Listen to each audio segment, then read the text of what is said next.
according to the extraterrestrials. Chapter 1. Overpopulation.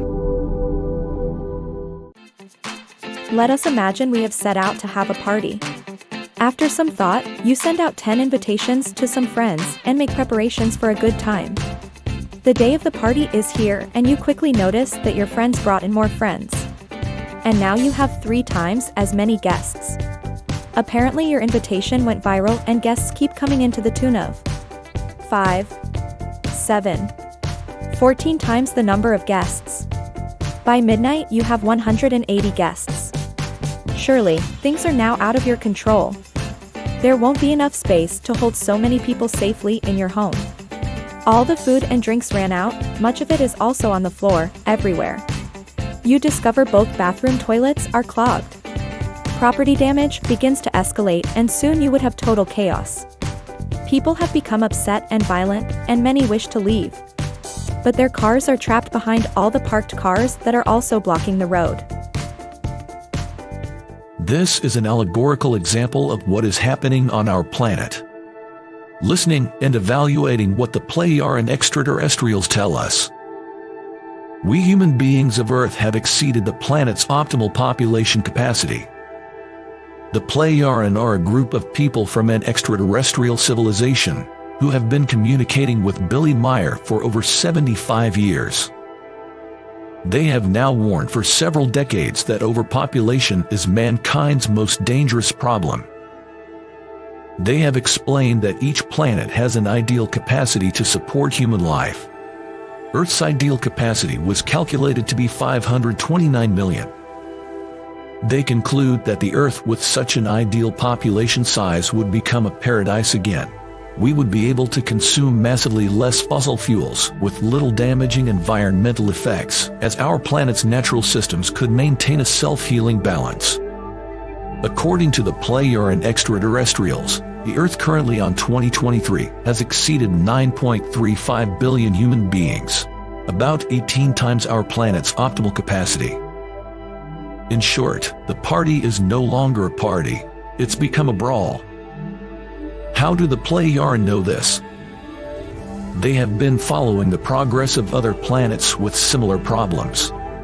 One example is planet Akert, located in a parallel space-time dimension in the Proxima Centauri star system, which until recently reached a population of 34 billion inhabitants, inexorably exhausting nature, their resources and their oxygen. Whilst the Pleiadian managed to evacuate 116 million inhabitants in 2007, the rest all perished. Like this planet, there are others they know about that have also collapsed or are currently in a similar critical state. Some with societies that have also developed and used atomic weapons. The Pleiadian live in peace today, on a planet similar in size to Earth. They are only 550 million inhabitants. They live surrounded by nature and use technology to travel towards other planets. They even grow fruits and vegetables that they generously take to other distant places. They are a society with a higher level of consciousness evolution, which learned from their past mistakes. Much like the mistakes we are currently making on Earth. Today our planet faces countless environmental problems, with rising ocean levels, climate change, environmental poisoning and pollution, water shortages, conflicts and disastrous wars. Our society is deteriorating. So what should we do? If we do nothing and proceed as usual, nature as a consequence of this will continue to exact its effects, and the civilizations will inevitably decline painfully. Another outcome is possible, however. It calls for a change in thinking and values that ultimately lead to a hard but logical choice. Intermittent birth control.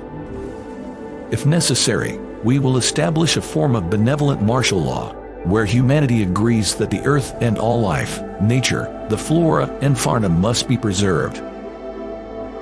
There's only one humane solution, and that is to make the hard choices and reduce the planetary birth rate through responsible contraception measures.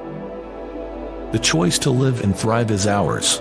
We must do what is necessary to solve this problem gradually, peacefully, and together.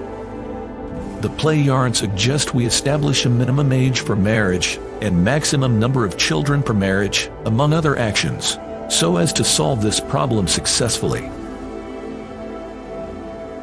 More detailed information is provided in the links in the description below.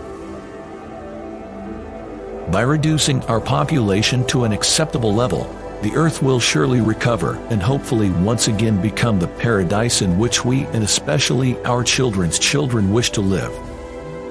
Every human being can benefit from having a place to live and eat, as well as access to an education, health care, and all that is necessary for a thriving, dignified life. So what are we going to do? What will you do? Will we heed these recommendations? Think for yourself, analyze and fathom how these recommendations can be applied. We are all responsible for our life, whilst also acting as stewards for all life on Earth, nature, the flora and the fauna of this still most beautiful planet. Our Earth.